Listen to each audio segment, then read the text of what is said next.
కోరికల శక్తి. రవి అనే ఒక పేద గ్రామ బాలుడు ఉండేవాడు. అతని కలలు చాలా పెద్దవి.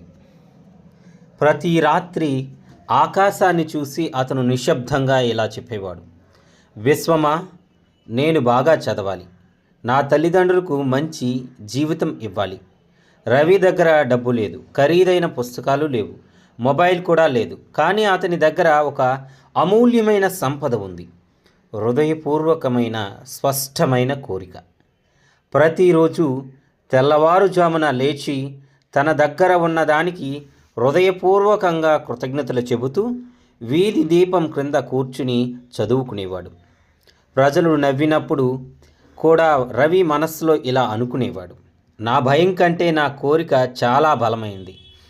ఒకరోజు ఆ మార్గం గుండా వెళుతున్న ఒక ఉపాధ్యాయుడు రవి అంకిత భావాన్ని గమనించాడు. అతనికి పుస్తకాలు ఇచ్చి దారి చూపించాడు. కాలం గడిచింది. రవి స్కాలర్షిప్ సాధించాడు.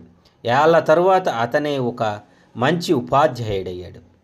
ఒకసారి ఎవరో అడిగారు: నీ విజయ రహస్యం ఏమిటి?